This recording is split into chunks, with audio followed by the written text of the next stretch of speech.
सुप्रभात। बाबा कहते हैं, मेरे प्यारे बच्चे, तुमने जो इंतज़ार किया अब वो इंतज़ार ख़त्म होने वाला है। बहुत इंतज़ार कर लिया और ये इंतज़ार ही तुम्हारी सबूरी है। मैंने जो कहा कि जितना तुम सबूरी रखते हो वो मैं देखता हूँ, और सबूरी जब तुम रखते हो ना, उसका फल भी बहुत मीठा होता है। तुमने बहुत प्रतीक्षा की, बहुत इंतज़ार किया, सबूरी रखी। अब कुछ ही दिनों में, इस महीने के अंत तक के कुछ बहुत बड़ी खुशखबरी तुम्हारे पास आने वाली है, जिसका तुमने इंतज़ार किया लेकिन अब आस छोड़ दी थी। जब तुम आस छोड़ देते हो और निराश नहीं थे, तुमने सब मुझ पर छोड़ दिया था। जब तुमने सब मुझ पर छोड़ दिया तो वो काम कभी गलत हो ही नहीं सकता है। बहुत से निर्णय हैं जो तुमने मुझ पर छोड़े थे, अब उसका फल तुम्हें मिलने वाला है। जो तुमने मुझसे कहा था ना कि बाबा आप ही देखना, हाँ, अब मैंने देखा और अब मैं तुम्हें दे रहा हूँ। बहुत ही जल्दी घर में बड़ी खुशखबरी आने वाली है। खुशियों का स्वागत करने के लिए तुम बहुत दिनों से तैयार तो थे, लेकिन मन में एक संशय था। लेकिन वो संशय दूर करके जब तुम मेरे पास बैठे थे ना, मैंने वो संशय तो तुम्हारे मन से दूर कर ही दिया था और विश्वास को बढ़ाया। और जिस तरह से तुम्हारा विश्वास बढ़ा, कारण यही है कि अब सब कुछ सही हो रहा है। आंखें बंद करो और मुझे याद करो। मैं हर पल तुम्हारे साथ रहता हूँ, और जो खुशखबरी आ रही है ना, उसका स्वागत करो।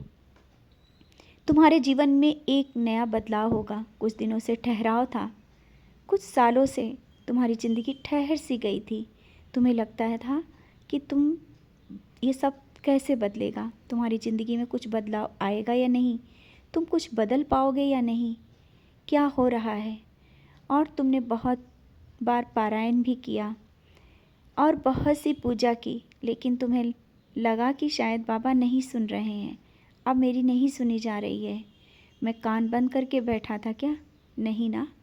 तो अब तो मैं सब कुछ दे रहा हूँ। मैं तो तुम्हारी सबूरी देख रहा हूँ, और सबूरी मैंने देखी तुम्हारी। उस समय भी मैंने कहा था मैं सबूरी की परीक्षा लेता हूँ। मैंने सबूरी की परीक्षा ली और तुम सफल हो रहे हो, सफल हो गए हो बहुत ही जल्दी। और वो सफलता जिसका तुमने बेसब्री से इंतज़ार भी किया, कुछ रिश्तों को लेकर के भी इंतज़ार किए तुमने, कुछ खुशियों का इंतज़ार किया। वो रिश्ते हो या परिवार की खुशियाँ हो, या तुम्हारे जो भी परेशानी है, ज़िंदगी में जो भी परेशानियाँ चल रही हैं, उस समस्या का समाधान अब हो जाएगा। अपनी निराशा छोड़ो और सकारात्मक सोचो। जब तुम चुपके से रोते हो ना, तुम अकेले नहीं रोते हो, मैं वहीं पर खड़ा होता हूँ। मैं तुम्हारे आंसुओं को देख रहा होता हूँ। मैंने देखा तुम्हारे आंसुओं को, चुपके से जो आंसुओं को बहाए हैं। मैं तुम्हें अकेला कभी नहीं छोड़ता हूँ। जिस तरह मैं तुम्हारे साथ बाहर रहता हूँ, घर में रहता हूँ, उसी तरह से जब तुम चुपके से रोते भी हो ना, तब भी मैं देखता हूँ। और बहुत बार तो तुमने ये भी सोचा कि बाबा के आगे नहीं रोना, बार बार क्यों हम बाबा को परेशान करें। यही कहते हो ना कि बाबा बार बार हम आपको कैसे परेशान करें। बच्चे, जब भी तुम परेशान होते हो, उससे पहले मैं परेशान होता हूँ तुम्हारी परेशानियों को लेकर के। और मैं तुम्हारी माँ हूँ, मैं तुम्हारे हर एक दर्द को समझता हूँ। हाँ, जो दर्द से गुजरे हो वो दर्द मैंने भी महसूस किया है, लेकिन कुछ ऐसी चीज़ें होती हैं, कर्म होते हैं, जिन्हें तुम्हें निकालना ही पड़ता है।